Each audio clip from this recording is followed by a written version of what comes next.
Here we discuss problem of Hirudo book 1.191। इसकी detail language यहाँ दी गई है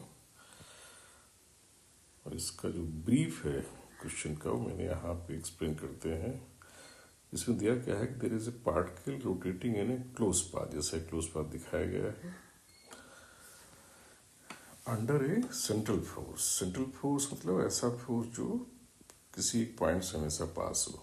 तो पॉइंट ओ यहाँ सेंटर ऑफ फोर्स दिया गया है क्वेश्चन में और वहीं से हमेशा पास हो रहा है। You can read the language here, यहाँ पे कंप्लीट इसका ब्रीफ में यहाँ नरेट कर रहा हूँ। तो सेंट्रल फोर्स ओ से हमेशा पास हो रहा है and path is closed. Particle की डिस्टेंस ओ से डिस्टेंस आर के टर्म्स में पोटेंशियल एनर्जी दी गई है। How much? के आर स्क्वायर यहाँ दी गई क्वेश्चन में, के आर स्क्वायर। और क्या दिया गया है? पॉइंट टू जो सेंटर ऑफ फोर्स है वहाँ से पार्टिकल की मिनिमम डिस्टेंस की वैल्यू दी गई है R1। और ये दिया गया है जहाँ मैक्सिमम डिस्टेंस है वहाँ वेलोसिटी की वैल्यू दी गई है। राइट, मतलब यहाँ जो गिवन क्वांटिटीज हैं, here R1 is given and V2 is given. Right, this minimum distance R1 is given and maximum distance for V2 velocity is given। और बताना हमें क्या है कि we have to find mass of the particle, मतलब केवल इतनी information देके वो मास ऑफ पार्टिकल पूछता है।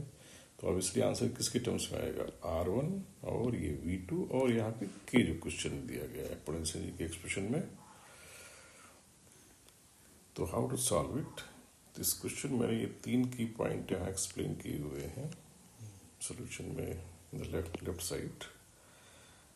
और पहला की पॉइंट है कि minimum and maximum distance from O R is perpendicular to velocity. कहीं भी ध्यान देना चाहिए हमें कि जहाँ भी किसी गिवन पॉइंट, जैसे पॉइंट 2 है, यहाँ से पार्टिकल की अगर मिनिमम डिस्टेंस है यानी इस रेडियस के लॉन्ग इसके पास कोई वेलोसिटी नहीं, ना तो पास आ रहा है इसमें ना दूर जा रहा है, तो सारी वेलोसिटी या तो होगी ही नहीं या तो जीरो वेलोसिटी होगी। अगर है तो वो फिर इस रेडियस के परपेंडिकुलर होगी। दैट इज की पॉइंट। और वही चीज मैक्सिमम डिस्टेंस के लिए लागू होगी कि अगर ये वेलोसिटी यहाँ कुछ है तो वो रेडियस के परपेंडिकुलर होगी या तो जीरो होगी। तो मिनिमम और मैक्सिमम डिस्टेंस पर वेलोसिटी आ रहा है इधर जीरो और परपेंडिकुलर टू रेडियस। इससे क्या फायदा होगा कि इससे हम इन पॉइंट्स पर जहां मिनिमम मैक्सिमम डिस्टेंस से पार्टिकल का एंगुलर मोमेंटम आसानी से निकाल पाएंगे, क्योंकि एंगुलर मोमेंटम के लिए हमें वेलोसिटी पर उस लेंथ को मल्टीप्लाई करना होता है जो वेलोसिटी के परपेंडिकुलर होती है। राइट, तो इस तरह से दोनों इन पॉइंट्स पर जहां डिस्टेंसेस मिनिमम मैक्सिमम दी गई हैं we can always write angular momentum mv2 r2 यहाँ हो जाएगा मैक्सिमम डिस्टेंस पर, mv1 r1 मिनिमम डिस्टेंस पर। अगला पॉइंट जो ये है कि सेंट्रल फोर्स है। सेंट्रल फोर्स का फायदा क्या होगा? पॉइंट हमेशा उससे पास होगा, फोर्स तो वो के बाद टॉर्क हमेशा जीरो होगा। टॉर्क जीरो होता है तो वी नो कि angular momentum will be constant. तो सेंट्रल फोर्स का जो सबसे बड़ा एडवांटेज है वो ये है कि angular momentum out will be constant. तो इन पॉइंट्स पर जहां मिनिमम मैक्सिमम डिस्टेंस से हमने एंगुलर मोमेंटम के एक्सप्रेशन लिख लिए हैं, तो इन दोनों को इक्वेट कर दिया जाएगा, इसीलिए इनको मैंने इक्वेट कर दिया है। राइट, तीसरा की पॉइंट क्या है कि इसमें चूंकि पोटेंशियल एनर्जी की बात की गई है, that means particles is moving under conservative force. तो वहाँ उसकी काइनेटिक और पोटेंशियल का सम क्या रहेगा? कांस्टेंट। कहीं भी फ्रिक्शन या कोलिजन की सिचुएशन है नहीं, तो we will conserve kinetic and potential energy का सम।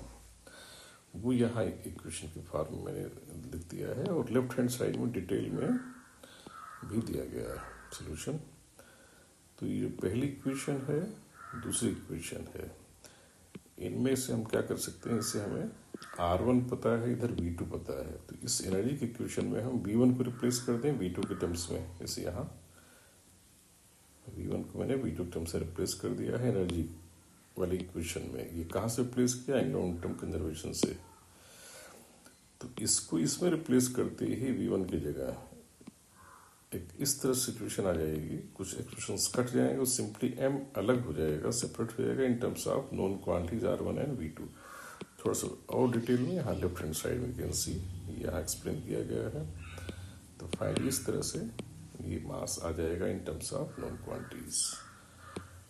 राइट। इसमें की पॉइंट है इसका सेंट्रल होना, उससे एंगुलर मोमेंटम कंजर्व कर देना, और दूसरा की पॉइंट है कि मिनिमम और मैक्सिमम डिस्टेंस पर वेलोसिटी जो रेडियस के परपेंडिकुलर होना, राइट। और एनर्जी हम कंजर्व नॉर्मली कर लेते हैं, there is involvement of conservative force जो कि यहाँ है, right. So is good plus but simple problem, ये एडवांस कहलाएगा, it is good for JEE advance.